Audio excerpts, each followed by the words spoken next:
I hope he is watching. My PCNL guru, Dr. Shivdev Bapat, all respected senior members of the audience, other colleagues and friends from India and abroad, greetings of the day, and a very good evening to all my friends from India. I welcome all of you to this webinar on how to manage complications in PCNL. I am the moderator. My name is Dr. S.K. Pal. I am a practicing urologist in New Delhi in India. Although PCNL is more than 45 years old technique and it is a well-established technique, a number of urologists are still hesitant to adopt this technique on a regular basis due to its proclaimed morbidity and possibility of complications. I have underlined proclaimed morbidity and possibility of complications. They say every PCNL is challenging. They also say, like in the words of our dear colleague, Dr. Harshvardhan, it is a chakravyuh. It's a maze, and you have to really come out of it. But I will say PCNL is a very innocent technique, a very simple technique, and it is a very forgiving technique because of the two reasons. Number one, PCNL is the only surgery at whichever level you want to stop, wherever you feel that there is some problem going to happen and you feel compromised, you can stop it then and there. No problem. You can revisit after 2-3 days. Whether you are doing a puncture, whether you are doing a dilatation, whether half of the stone is out, whether your implant sheath has come out. If you want to stop at any level, no problem. Just stop then and there. And it is forgiving because most of the complications of PCNL, they just need masterly inactivity. Just wait and watch, pray, do little bit of manipulations, and they sort out. So don't think that PCNL is a very difficult surgery. This webinar is not to scare you away. I will say PCNL is an art. Love it, worship it, dedicate yourself. And once you learn this art, you will enjoy it like anything. And definitely, when we are learning an art, we are likely to encounter certain issues, certain difficulties, some hurdles, obstacles may come on your way, and sometimes you may go haywire. Or the result will come out to be different than what you are expecting. Don't get worried. We have a galaxy of PCNL warriors, not the warriors, but the PCNL artists. All of them have gathered together today to share with you their share of complications. And please remember, all these artists, they had their share of complications and they have come out of it victoriously. So everybody, just if he loves this art, he will be able to manage and there is nothing to worry or get scared. We have requested all these PCNL artists to share one complication each. That is the agenda of the today's webinar. They will be presenting that complication which gave them a sleepless night and how they came out of it, what lessons they learned out of it, and how they have modified their technique or how they are now dealing with the same situation will be presented to you one by one. So I call upon Dr. Harshvardhan Tawar. He is a very promising upcoming urologist in India. Right from his college days, he was recipient of Best Resident Doctor Award in Seth GS Medical College. He is a literate person. 25 international PubMed indexed publications have come to his credit, and he is too good in his PCNLs, and therefore he was invited in Kochi in our annual UCCon conference to demonstrate the puncture techniques as a faculty. So I invite Dr. Harshvardhan to tell us how not to go too deep and remain superficial as much as possible. Dr. Harshvardhan, please. Thank you for the warm introduction, sir. Let's start my slide share. Are you able to see the slide share, sir? Yes, not the full screen. Yeah. Now we can see the full screen. Please carry on. Okay. So I welcome you all on behalf of today's webinar. So my job is to present how not to prevent the overdilatation, how to prevent the overdilatation injuries. So mostly it's a video presentation, but first of all, I would like to thank you, Dr. Pal sir, for giving this me opportunity. I always call Dr. Pal sir as the centurion of PCNL, as he just completed 10,000 PCNLs in his credit, and also the mastermind of Percon, which is a platform for youngsters like us to learn about A to Z of PCNL. I was just going through the Percon memories of mine in 2018, and I found a very beautiful picture of a great legend, Dr. Alkane sir, and my guru, Dr. Pal sir. And the same, I have in the last webinar, I compared Dr. Pal sir with Sachin Ramesh Tendulkar, and I found a similar photo of Sir Don Bradman and Sachin Ramesh Tendulkar. So, with due respect, I will start my talk, sir. So, I have just highlighted some high risk factors for overdilatation in pugs. So these factors, according to my experience, I have divided it into two groups. Firstly, the kidney anatomy and the surgeon and instrumentation. So most important, which are the high risk factors that one should be aware that in this cases, the overdilatation risk is there and which can lead to serious injuries to the patient.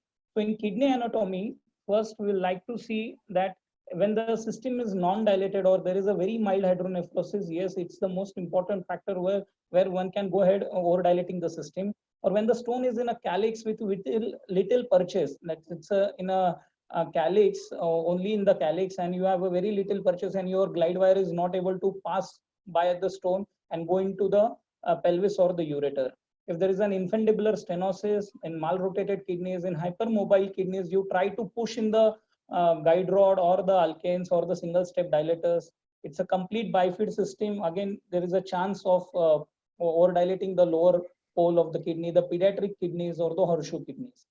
When it comes to surgeon and instrumentation, yes, trainees in urology are bound to happen. There are mistakes, you learn from your mistakes. So no big deal, but yes, then you have to learn in a good way that how to prevent the injuries. One of the factors is if you have performed less than 100 PCNLs, again, there is a risk of injuries can be caused. If the angles of your CM setting of the angle is wrong, if your improper angle is set and you are conducting your PCNL, poor quality CM image and a lag in the CM exposure and display, again, it's a very important factor, as if there is a lag in the image, when you try to dilate the system, you have already reached the desired point and still on the CM image or on the fluoroscopy, you are looking an image behind. There is a lag in the image which can lead to over dilatation. Poor quality glide wires and dilatation sets, yes, it's important that you should be very much obsessed with performing the procedures with good quality instruments and over enthusiasm. So it's a semi-live video presentation. In the first part, I will like to show how not to over-dilate in PCNL. I will be showing two cases, one in a very non-dilated system and second with a narrow infundibulum. In the second part, I will show the use of a flexible guide catheter in PCNL dilatation, how it prevents the trauma during dilatation. So this is a video presentation. I hope it's been seen.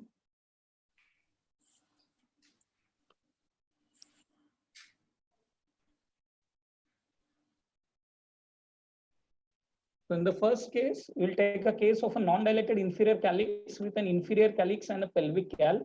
It's a CM image. One can easily see that there are two stones, one in the pelvis and one in the inferior calyx. It's an RGP image where you can see very little purchase in the inferior calyx. I've put a Cobra catheter. I have taken a puncture from the inferior calyx and I'm doing a single step dilatation over the Cobra cath. The essence of Cobra cath, I will tell it in the next part.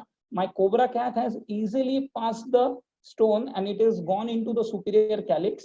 As there is a very little purchase, In this system, you are bound to happen to overdilate, as there is no space while entering into the pelvic ileal system. When you are puncturing the calyx, you have to be very careful that you have to stop your dilatation at the cup of the calyx and don't forcefully enter into it.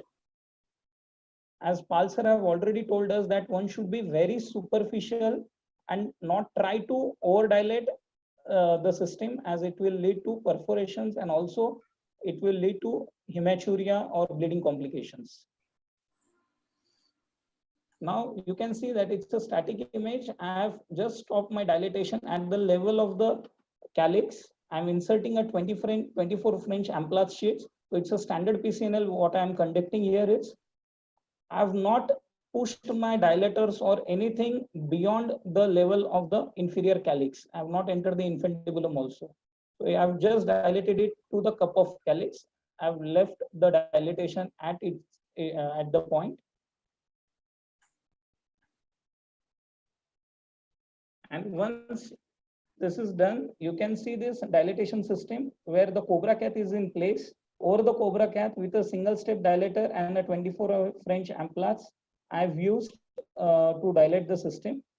At this point, I will withdraw and I will put a nephroscope. You can see very clear fluid. So this should be the picture while performing a PCNL. I'm removing the stones. Now this is a endoscopic view showing the internal anatomy. It's the infundibulum of the, it is inferior calyx. I have cleared a part of the stones so that I will have some space to go inside. And then I have fragmented the stones. One should not be in a hurry to complete the procedure.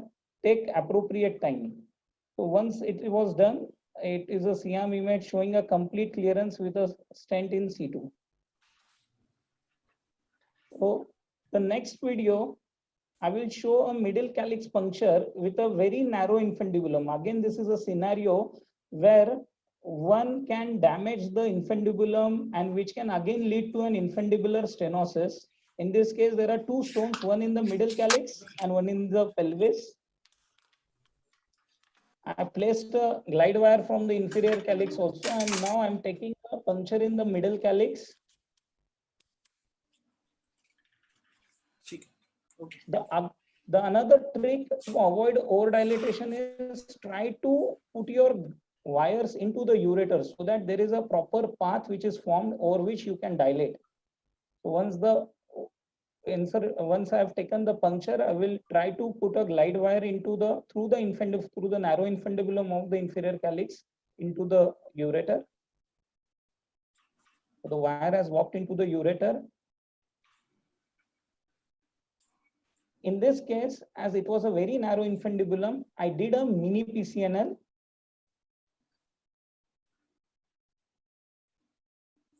I dilated the tract with the metallic dilator of the mini PCNL, and once the tract was dilated, the narrow infundibulum with the mini PERC scope was easily seen.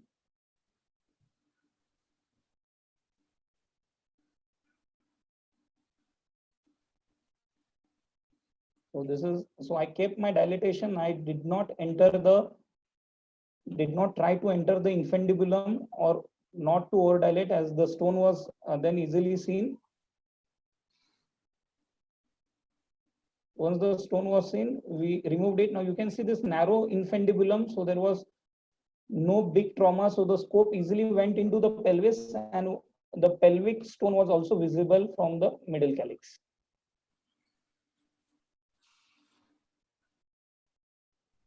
So this is the technique one should use not to overdilate, because if you try hard, it's going to perforate somewhere and cause injuries. Now, use of Cobra cath in PCNL dilatation. So the Cobra cath, it's a flexible dilator. The advantages are that it can easily negotiate a step in the path of the glide wire. It stabilizes the system as it can be parked in the proximal ureter, less risk of bleeding and useful in non-dilated system.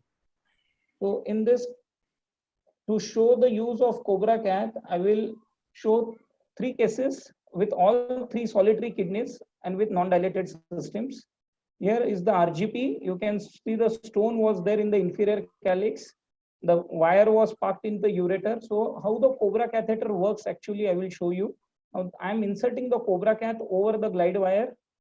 You can see the flexibility of the Cobra cath.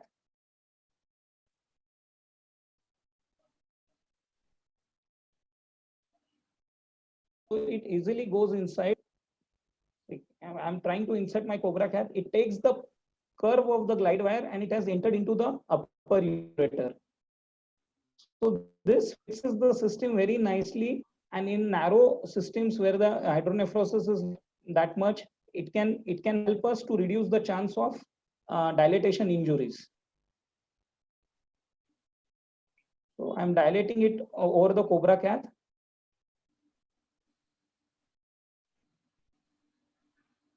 So this dilatation is done. Now in second case, again, it's a solitary kidney with a non-dilated system. Again, you can see that there is a stone. There's the ureteric catheter. It's a C-arm image.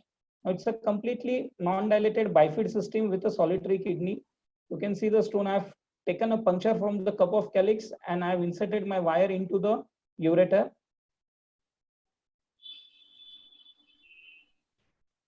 After the screw dilatation is done, you can see I'm inserting a Cobra cath. Now the Cobra cath again takes the path of the glide wire and goes into the ureter with it. So this relaxes a lot to the surgeon that yes, you have your Cobra cath is there in the ureter and you have a proper way to dilate the system. You can see easily it's a clear fluid coming out. So it's a case 3. So again, here I have taken a puncture here. Again, I'm using a Cobra cath. I'm showing the Cobra cath, how it goes inside. You can see it is going inside with the wire easily.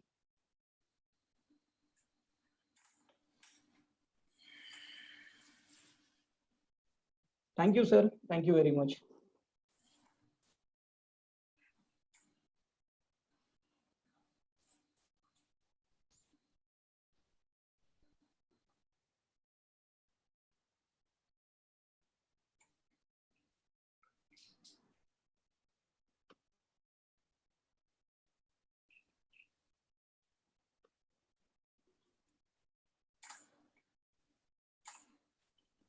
Thank you very much, Dr. Harsh. The main thing what we wanted to emphasize in the first 2 talks is never to overdilate. Even if you have underdilated, no problem, go again and you can reach inside. Always stop at the calyx level, respect the infundibulum, watch inside and then proceed. Put the guide wire, do dilatation under vision. So now once we are into PCNL, we have dilated nicely. We are now removing the stones.